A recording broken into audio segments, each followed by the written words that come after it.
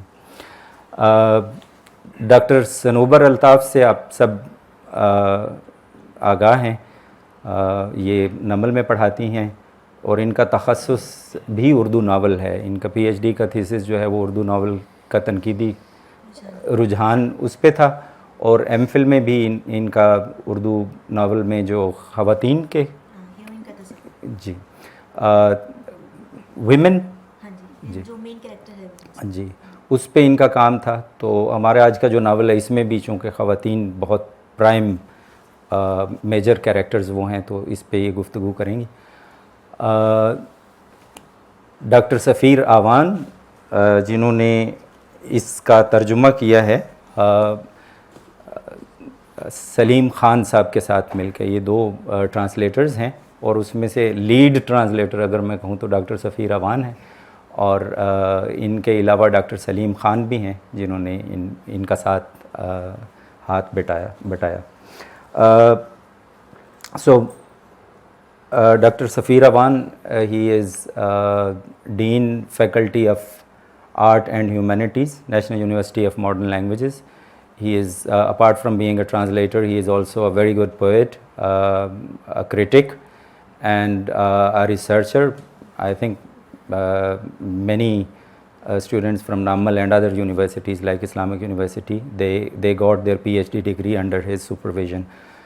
So his contribution in the academia is, I think, quite huge. Now I'll begin. I don't know how many of you have actually read the Urdu novel Bahao, so I think it's okay. I don't want anyone to be left outside, so I would like doctor Sanobar کہ وہ مختصر سا تعارف بہاؤ کا کروا دیں کہ یہ بہاؤ کس قسم کی کہانی ہے اور اس کا اردو ادب میں کیا مقام ہے اور آپ کی اس پہ ذاتی رائے کیا ہے. تو یہ ذرا مختصر الفاظ میں اگر یہاں سے ہم آغاز کر لیں تو پھر ہم آگے بڑھتے ہیں. اچھا، ناول کی کہانی سنانا جو ہے وہ انتہائی مشکل ہے، بلکہ میں سمجھتی ہوں کہ ناول کی کہانی جو ہے وہ سنائی جا ہی نہیں سکتی، کیونکہ ہر ناول میں اتنے اسپیکٹس ہوتے ہیں، اتنے پہلو ہوتے ہیں کہ آپ ہر پہلو کا احاطہ جو ہے وہ کر نہیں سکتے. اسی طرح جتنے بھی بڑے ناول ہیں ان کے ساتھ ان کی کہانی سنانے کے ساتھ یہ مسئلہ رہا ہے. تو میں کوشش کروں گی کہ بہاؤ کا جو بنیادی موضوع ہے یا بنیادی جو نقطہ ہے وہ آپ تک کنوے ہو جائے. باقی اگر آپ اس کو پوری طرح سے جاننا چاہتے ہیں، خود اس کو ایکسپیرینس کرنا چاہتے ہیں، تو یہ آپ کو لازمی طور پر پڑھنا پڑے گا.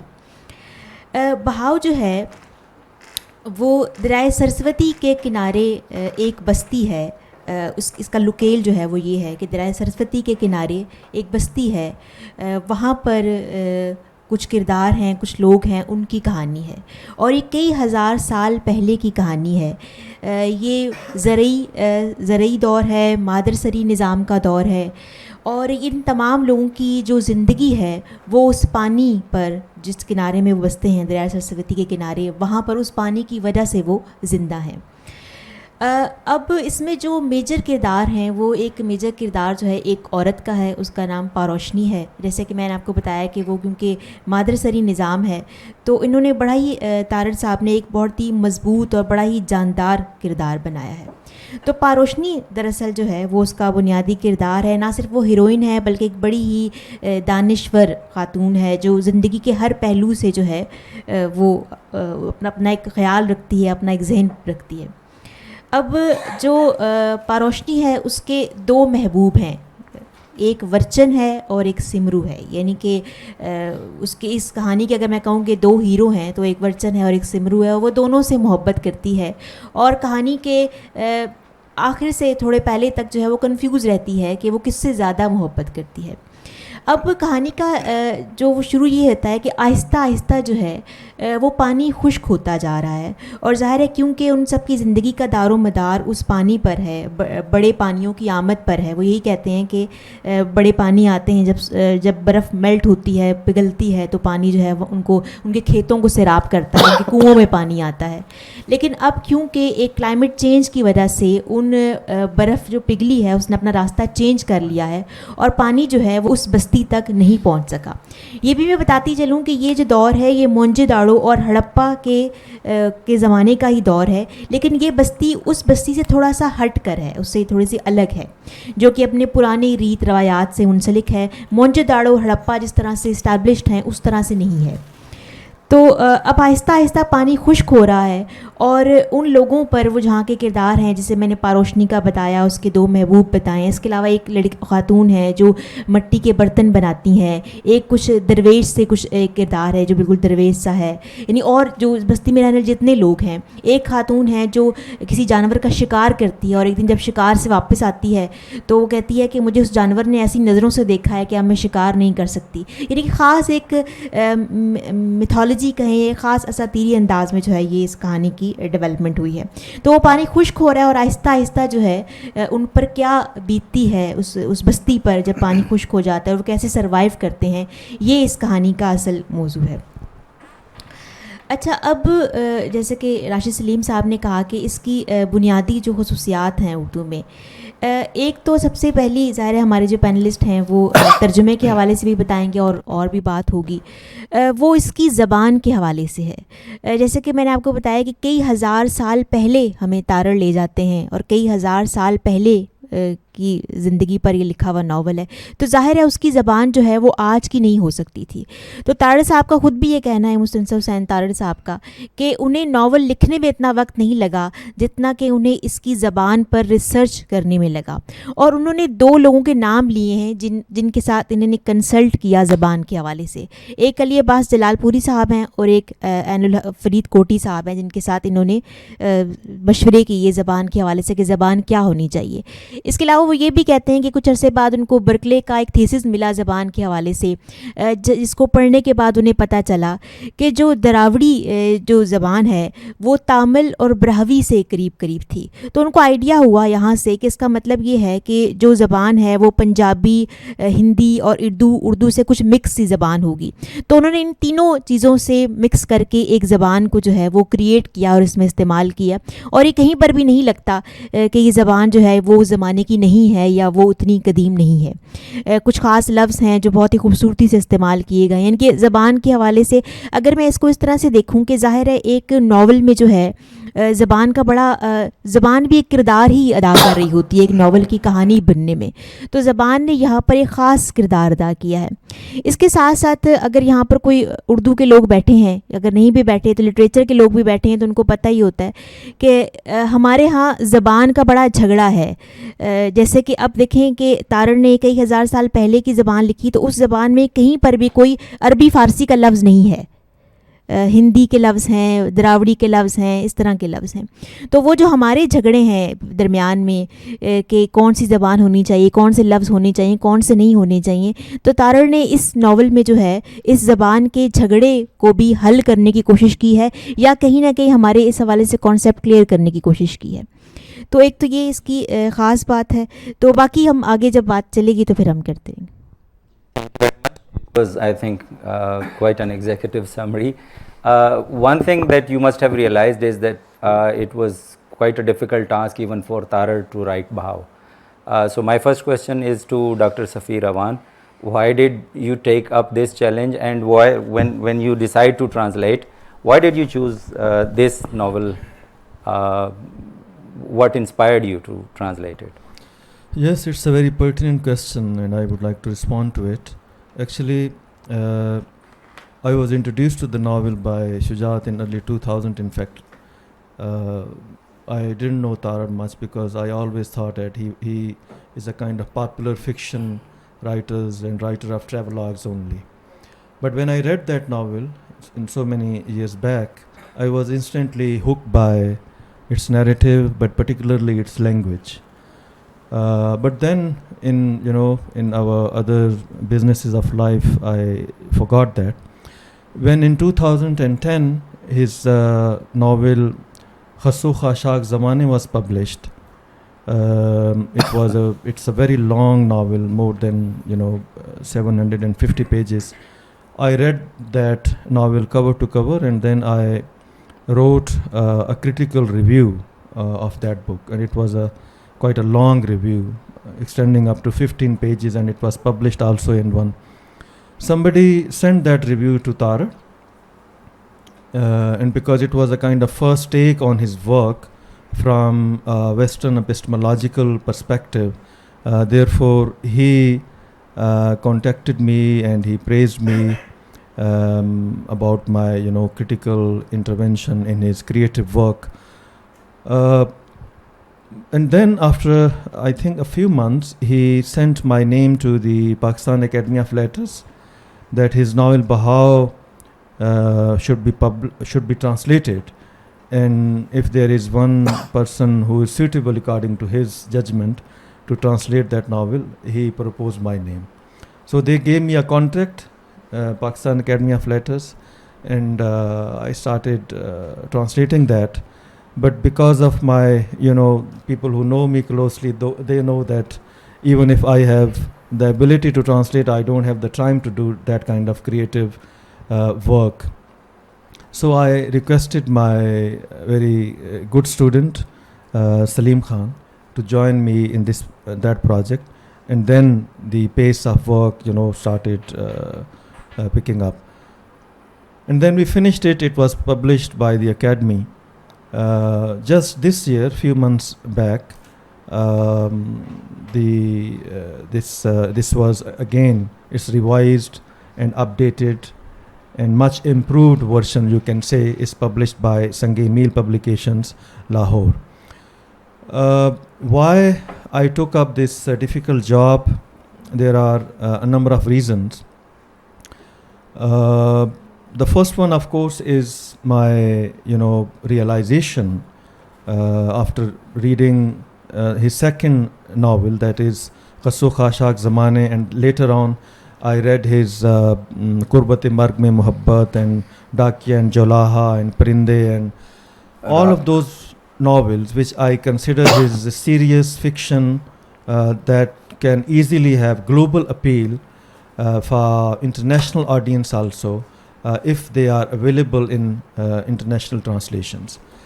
I always wondered that why, for example, people like Garcia Marquez and Paulo Coelho and these Turkish writers also, they have become a global cultural phenomena, and why our writers are not. It is the main reason is that our writers are not translated properly in proper language which appeals to the sensibilities of international audience. So keeping in view this kind of national aim, you can say that our cultural texts should also be translated and made available to the English speaking world,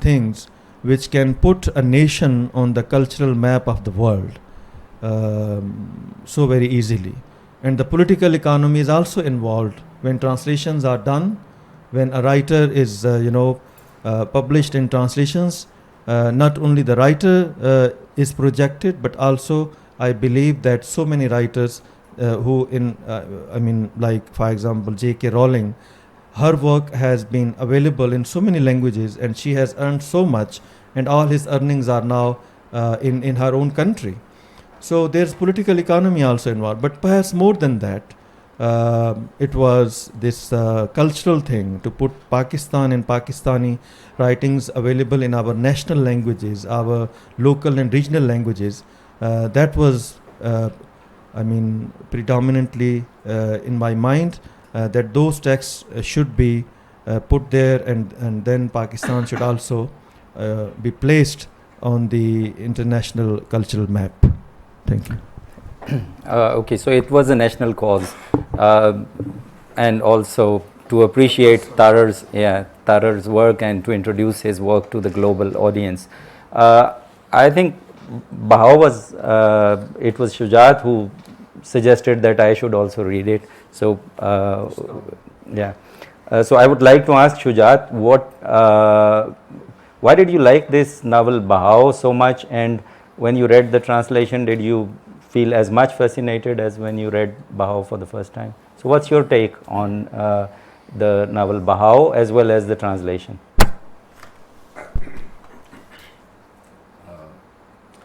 So I have a little story here. It was 1993. I have a little story here. It was 1993. I was a student of computer science. I was doing a diploma.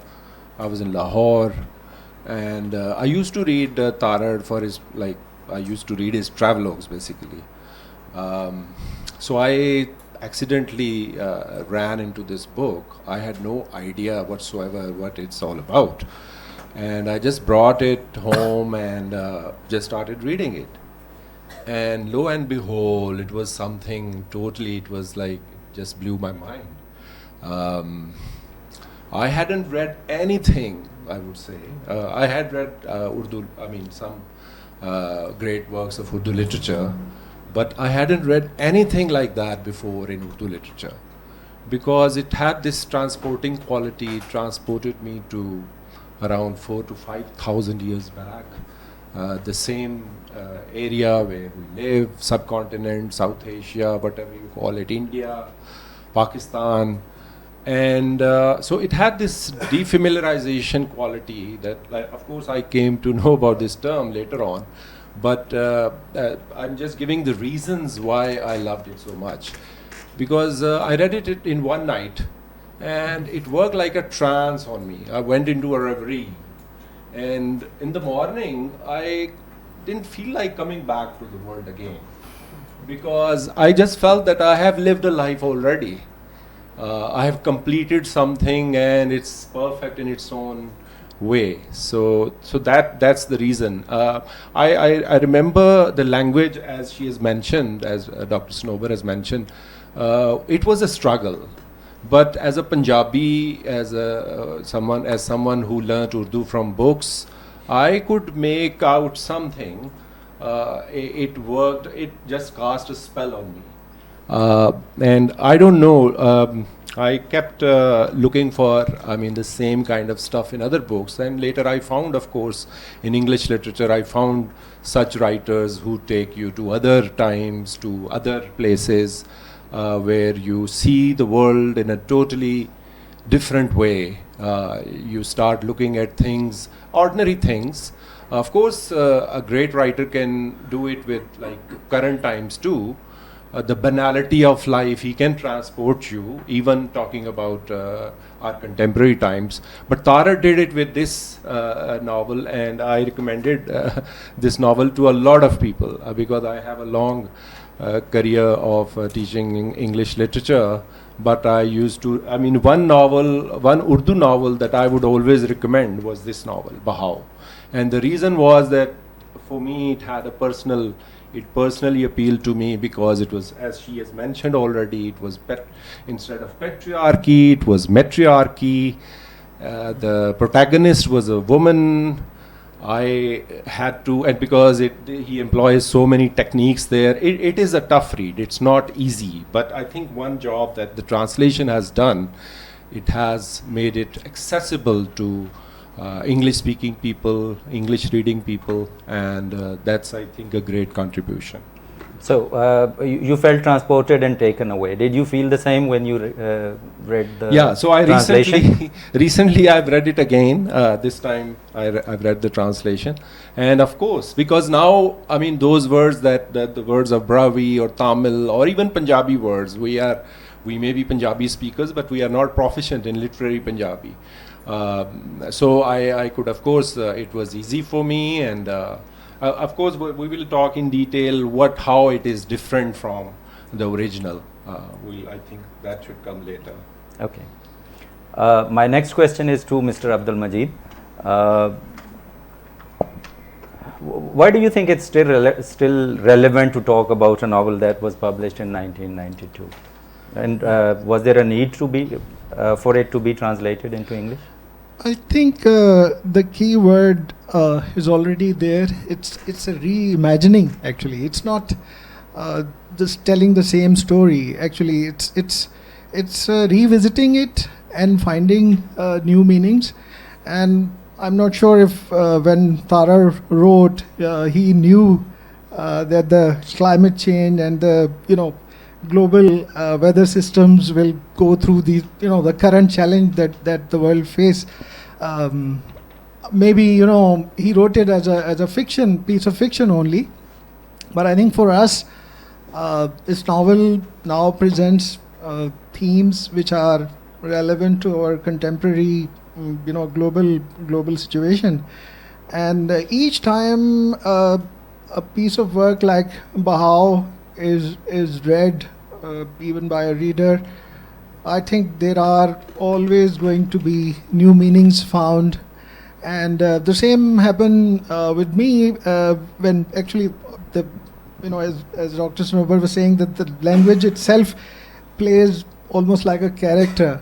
And the beauty of this novel is the language itself, because Tarar, when he wrote, he says that he wrote a few pages, few chapters maybe, and then he read them, and then he said to himself, "This is not going to work." And then he said that I was writing it in a current contemporary language, and this was a story thousands of years back in time. So he thought that the language should be different as well. So for me as a reader, the whole experience, there are multiple layers of experience a reader goes through, and I personally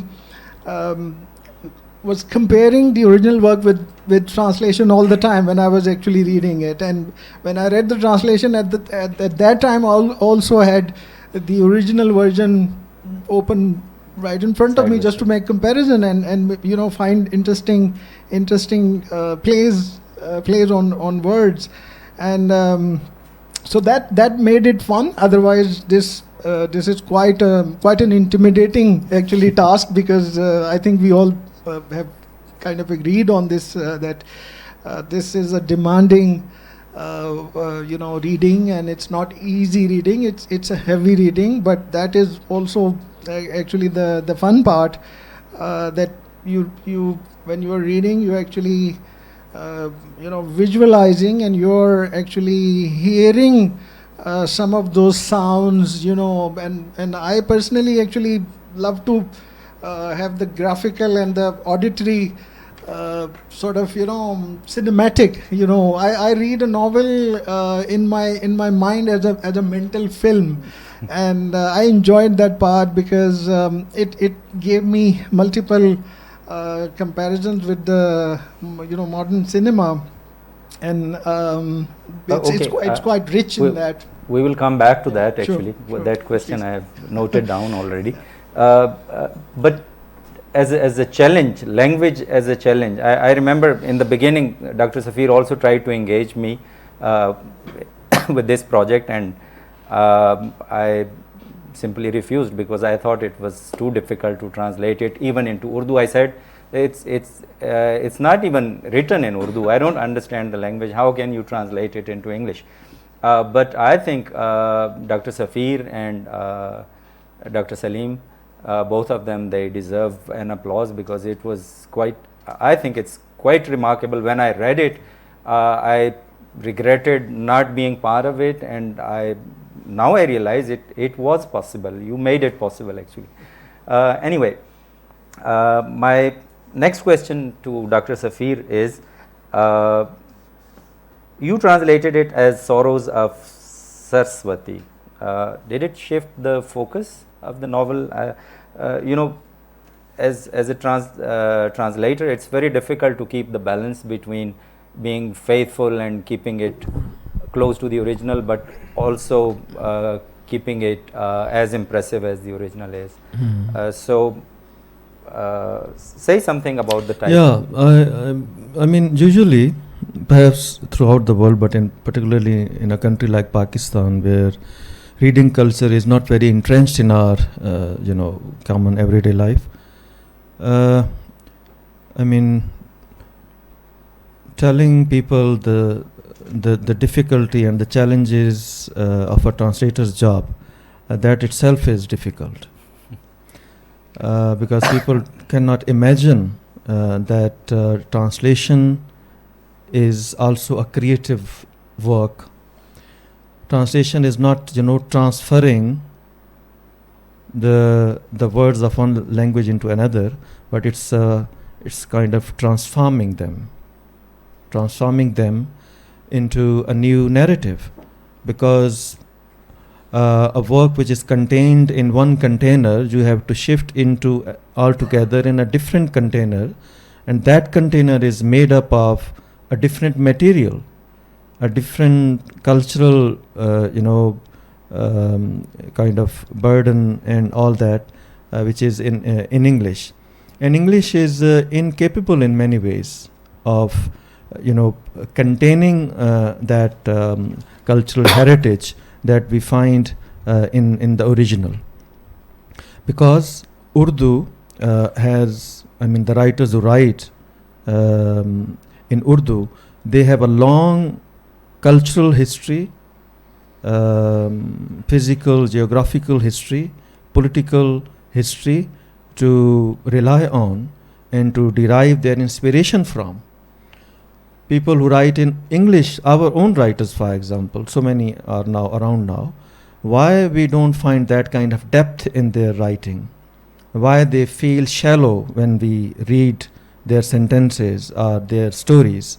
It is because of this reason, that Tarar and Quratul and Haider, for example, they have such a long history to derive their material from. So translation is actually to invoke that history.